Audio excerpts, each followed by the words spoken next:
Bacteriología Médica, a esta aula virtual.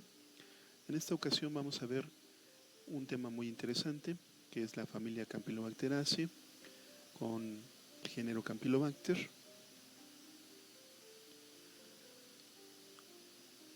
Bueno, este género es uno de los agentes que causan gastroenteritis en humanos y es una de las bacterias que se encuentra principalmente relacionada con otro síndrome, que es una enfermedad autoinmune, que es el síndrome de Guillain-Barré.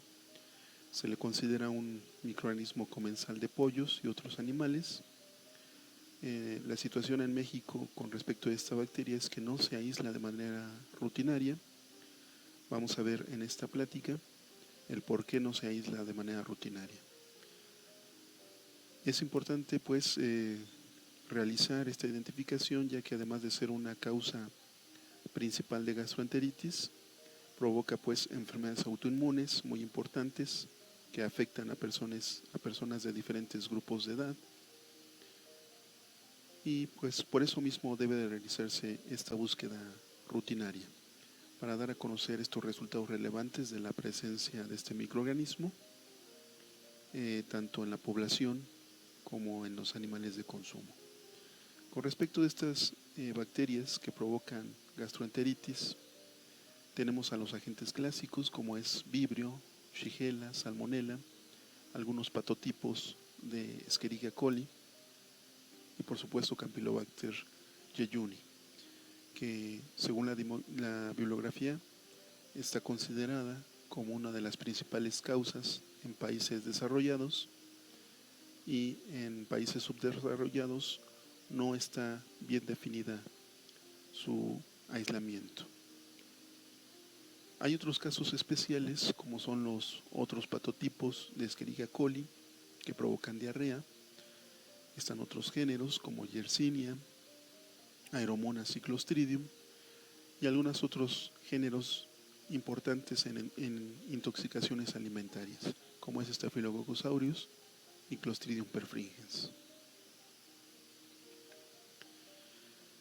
Con respecto de Campylobacter, su taxonomía lo podemos ubicar en el filum B, en las proteobacterias, en la familia Campylobacteriaceae, con el género Campylobacter y más de 25 especies de importancia clínica y económica.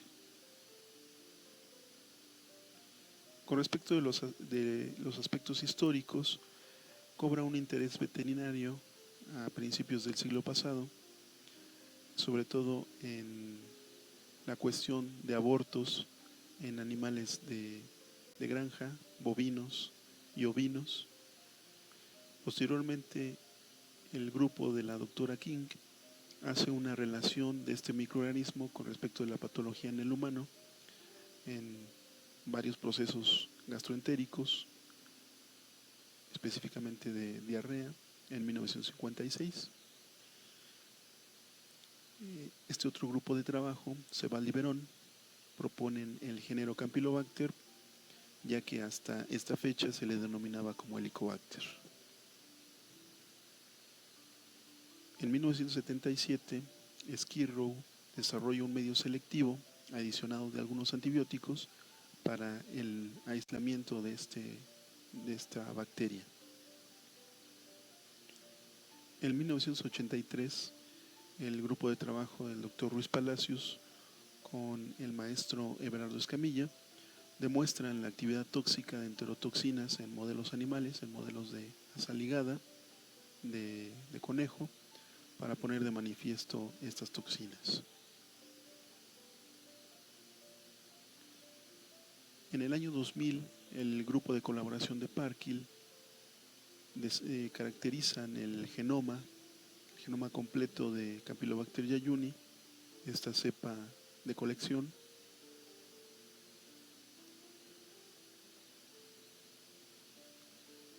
Como les comentaba yo al principio de la plática, hay más de 25 especies de importancia con respecto de Campylobacter.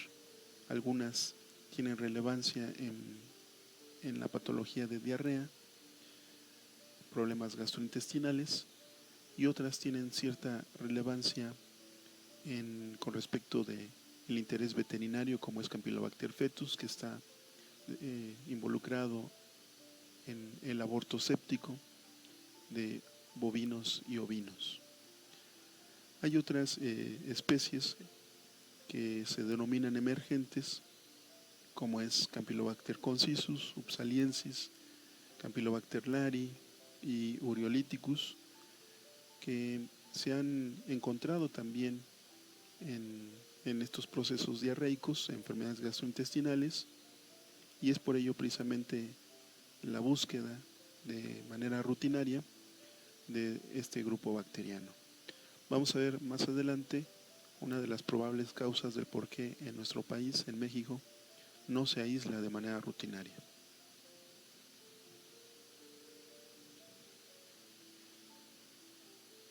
Como les comentaba, la enfermedad asociada a estos microorganismos es la diarrea, aunque hay otras especies involucradas precisamente en el aborto séptico de ovinos y bovinos, como la especie fetus, subespecie fetus.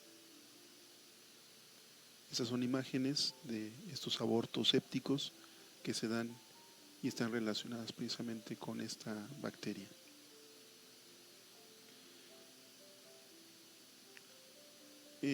Con respecto de la patología en los humanos, se denomina precisamente campylobacteriosis. Es una gastroenteritis causada principalmente por Campylobacter jejuni. Es el síndrome más común que se presenta en los seres humanos. Es un síndrome diarreico. Generalmente es autolimitado. Puede ir acompañado de dolor abdominal, de fiebre, náuseas, ocasionalmente de vómito, y generalmente no se recomienda el uso de antibióticos, simplemente una terapia de recambio para solventar la pérdida de líquidos que se puede presentar en un momento dado. La dosis infectiva generalmente con respecto a esta bacteria es baja en comparación con Salmonella, por ejemplo, en donde se ha demostrado que la dosis infectiva por esta bacteria va dentro del intervalo de 500 a 1000 bacterias o unidades formadoras de colonia, que son suficientes para poder instaurar precisamente esta enfermedad. El periodo de incubación va más o menos en un intervalo de 5 a 8 días, en la cual pues puede complicarse a una colitis, a una colitis ulcerativa aguda, una artritis reactiva, artritis séptica y una meningitis. Esta bacteria también ha sido ampliamente relacionada como un microorganismo causante de la diarrea de viajero.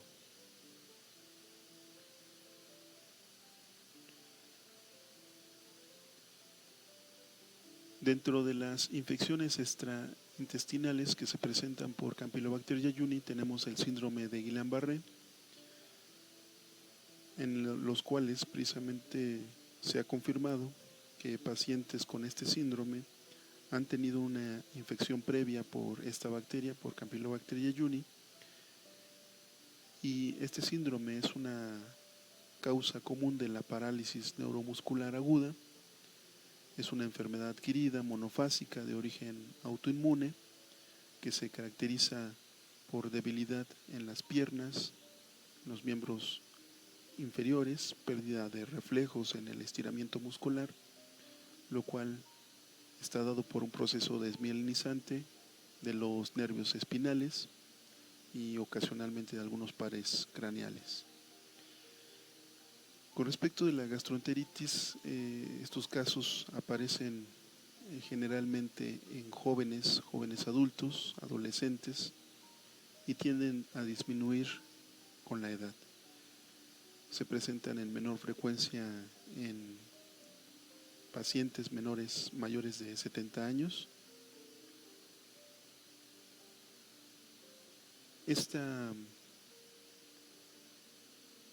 infecciones extraintestinales también están abocadas a otro síndrome, que es el síndrome de Reiter, que es una artritis reactiva, que se distingue por ser una artritis con enrojecimiento de los ojos. Puede haber ulceraciones de la piel y en la boca. Como les comentaba, el cuadro clínico generalmente está marcado por esta sintomatología. Puede cruzar con un cuadro agudo, puede haber presencia de diarrea con sangre, moco y leucocitos, dolor abdominal, malestar general, fiebre, puede presentarse vómito, aunque como les comento es autolimitada, simplemente hay que dar terapia de electrolitos para la pérdida que hay precisamente con la diarrea. Esto sobre todo en pacientes menores de 5 años, en donde esta pérdida puede cursar con un shock hipovolémico y eso podría ser peligroso, puesto que estaría en peligro precisamente su vida. Con respecto a los factores de virulencia, Campylobacter jejuni, al igual que otras bacterias, posee varios factores de virulencia, dentro de los que podemos mencionar algunos, como es el lipopolisacárido, precisamente que contiene algunos carbohidratos, como es el ácido siálico, que está ampliamente relacionado precisamente con el síndrome de Guillain-Barré. Es una enfermedad autoinmune en la cual precisamente estos lipoligosacáridos pueden mostrar un mimetismo molecular con los ganglios neuronales y provocar lo que es el síndrome de Guillain-Barré. Esta bacteria también tiene algunas toxinas muy importantes, como puede ser estas enterotoxinas, que son muy similares a la toxina colérica, a la toxina termolábil que se presenta en Escherichia coli, y presenta también algunas citotoxinas muy similares también a la toxina Shiga de Shigella dysentery, que se han denominado precisamente como las toxinas distendantes letal, que presentan precisamente tres subunidades, las cuales la unidad B es la que lleva precisamente el transporte activo y la que va a secuestrar en el proceso de mitosis de las células y secuestrarlas y provocar precisamente que haya un daño directo precisamente a estas células. Con respecto de su colonización, tiene algunas adhesinas, como es la fibronectina, tiene algunos otros factores de virulencia, como la fosfolipasa C, que está ampliamente ligada con la invasión. Lo mismo algunos plásmidos que se han encontrado en algunas cepas, como son los plásmidos PEVIR, que están relacionados también con la invasión. Presenta cápsula, que como ya hemos revisado, está ampliamente relacionada a la adherencia, a la invasión y a la resistencia a la fagocitosis. Tiene también fimbrias y flagelos, lo cual le van a conferir esa movilidad y colonización precisamente para que se adhiera a las células intestinales.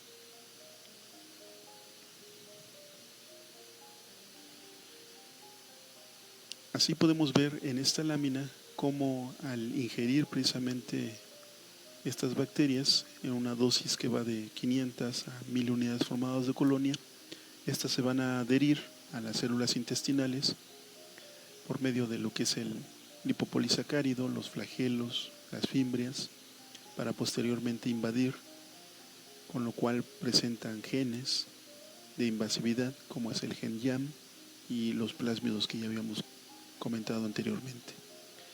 Ahí en el intestino pues se van a multiplicar y van a producir citotoxinas, como son estas citotoxinas distendantes letal, que es el gen CDT, estas enterotoxinas similares a las del Vibrio cólera y de Shigella, lo cual van a provocar la estimulación de la producción del AMP cíclico y la secreción activa de líquidos, lo cual se va a traducir en una diarrea que puede estar en la cual puede estar presente moco, sangre. En el caso de las cepas que son invasivas, podemos ver este tipo de diarreas. La transmisión generalmente se da a partir de consumir alimentos, agua contaminada con este tipo de bacterias. Aquí tenemos una tabla en donde podemos ver la frecuencia de aislamiento a partir de algunos alimentos. Podemos ver que la que se lleva la mayor frecuencia de aislamiento es la carne de pollo, siguiendo a lo que son los mejillones, otro tipo de carne que son pavo, pato, ganso, en donde está involucrada también esta bacteria y se ha logrado precisamente aislar. Con respecto de los reservorios, se ha observado que los animales, pollos generalmente y otras aves de corral, esta bacteria puede colonizar en un número elevado, más allá de unas 1000 unidades formadoras de colonia por gramo de intestino. El sitio en donde se encuentra esta bacteria o donde va a colonizar es principalmente el ciego. Ahí en este sitio, Campylobacter jejuni se va a encontrar en la capa mucosa de estas células epiteliales y se ha observado que existe una pequeña inhibición en la invasión hacia la célula epitelial, lo cual pues sugiere que en estos animales puede haber una infección asintomática.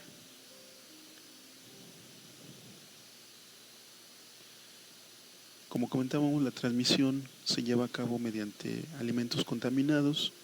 Generalmente es el pollo el que se ha encontrado en mayor frecuencia. Y aquí tenemos, por ejemplo, este ejemplo de los pollos que se contaminan en las rosticerías, en donde podemos ver que aquellos que ya están cocidos reciben los jugos de aquellos que se van poniendo para ser preparados, y al ser pollos todavía no cocidos, pues están contaminando los alimentos que se encuentran en la parte inferior. Ese es el modo de contaminación y de que se transmite esta bacteria y de la cual podemos nosotros consumirla. El diagnóstico de laboratorio va generalmente, lo que va a llegar a los laboratorios es una muestra de heces. Vamos a solicitar a nuestros pacientes que lleven en un frasco en una cantidad del tamaño de una nuez, una muestra de heces. Pueden presentarse entonces muestras pastosas o diarreicas, las cuales, si no podemos procesar inmediatamente, vamos a trasladarlas en medio de transporte, que puede ser medio de transporte de tioglicolato con un suplemento de Skid Row.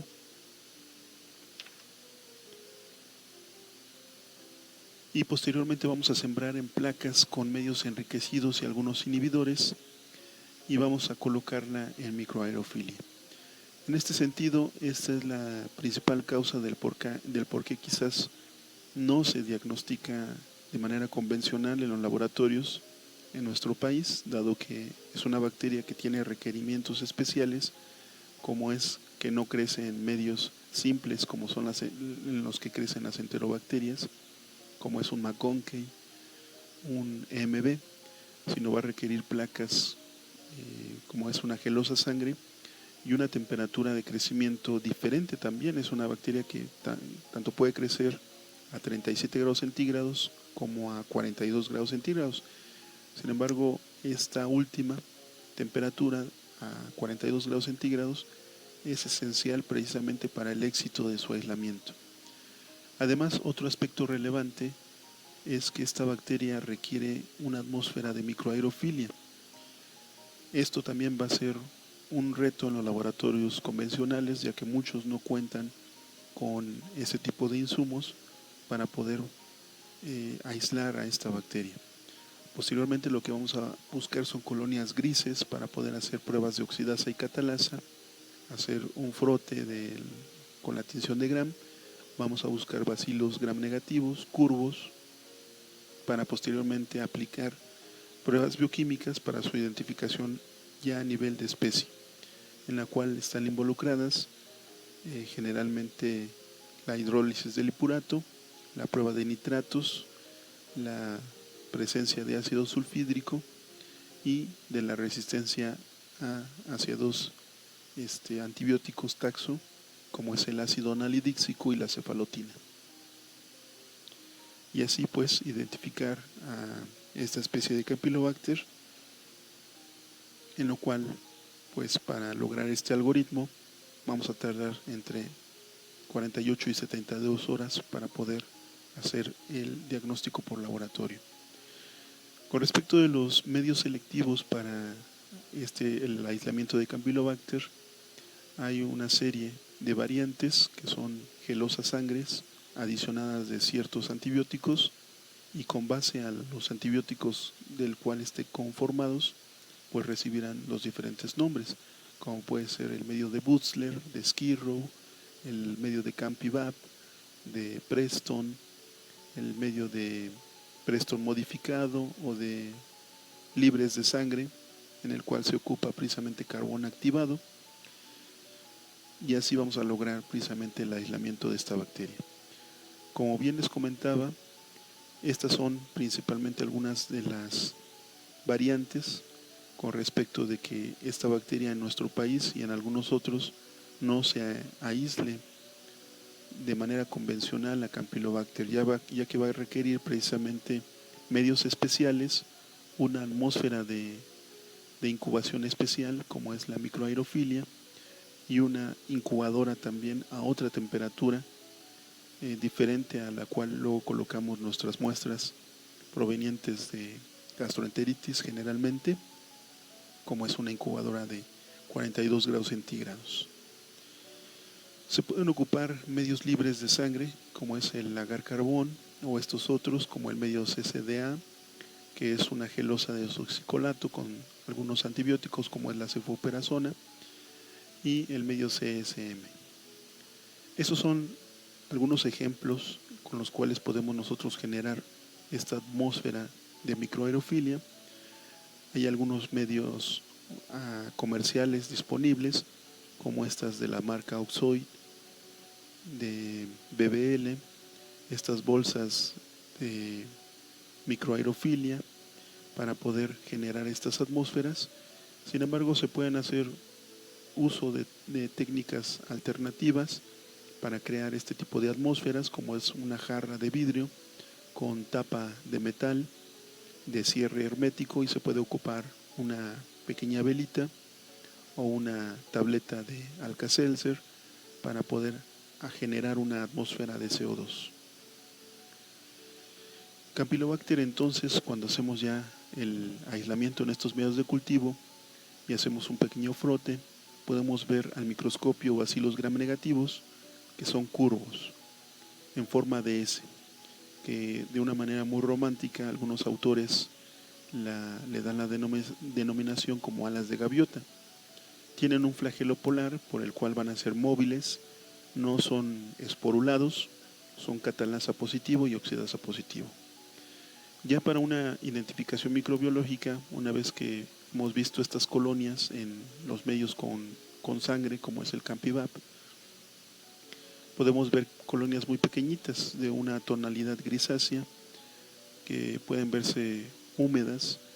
Algunos autores las denominan como agua de rocío, y al hacer un gram, como les comentaba, podemos ver bacilos curvos, gram negativos.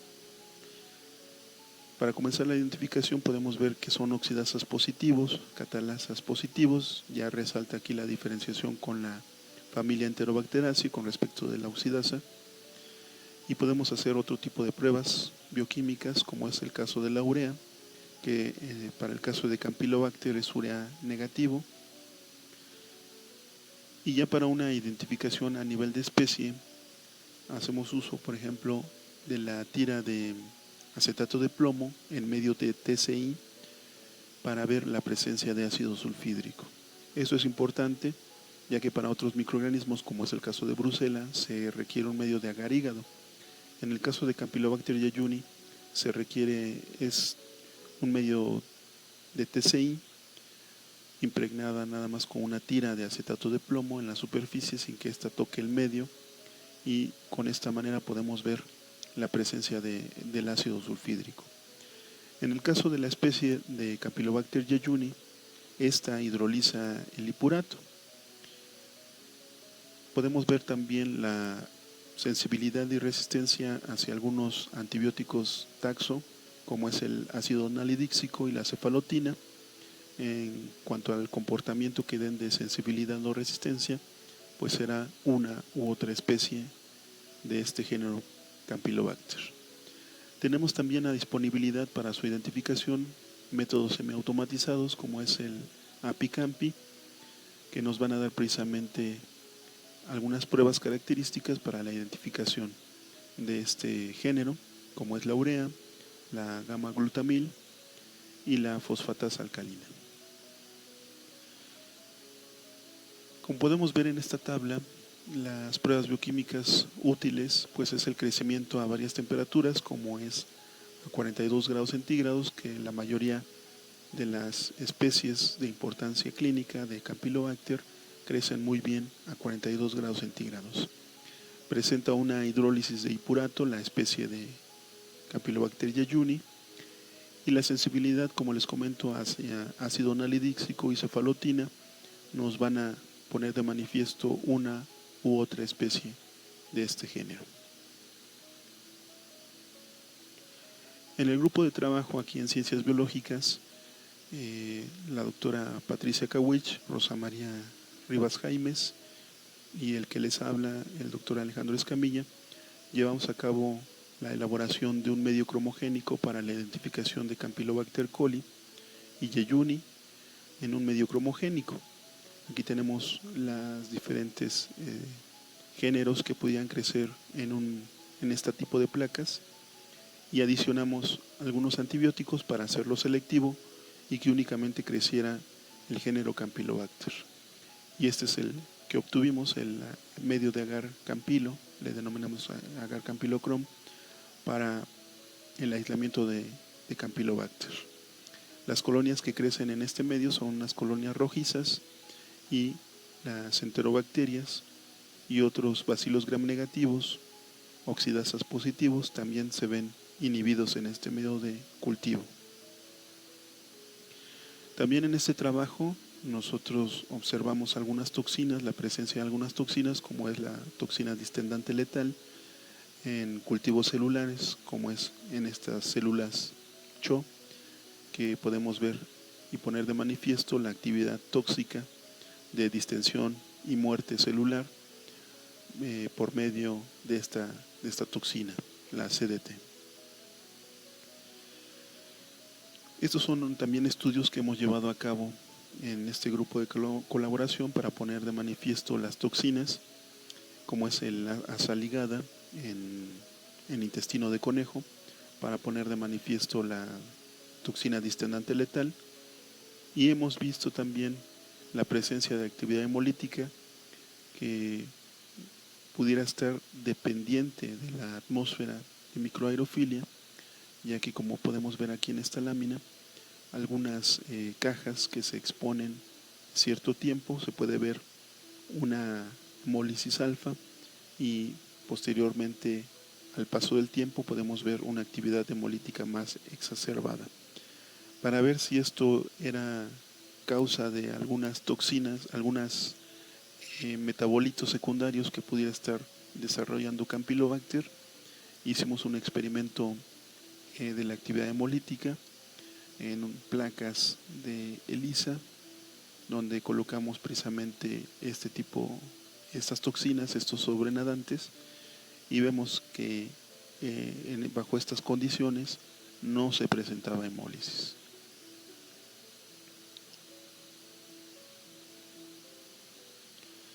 En cuanto al diagnóstico por biología molecular, se puede utilizar una región intergénica del RNA ribosomal, y utilizamos iniciadores específicos para este género, logrando poder identificar tanto cepas provenientes de animales como cepas provenientes de gastroenteritis, de diarrea en humanos.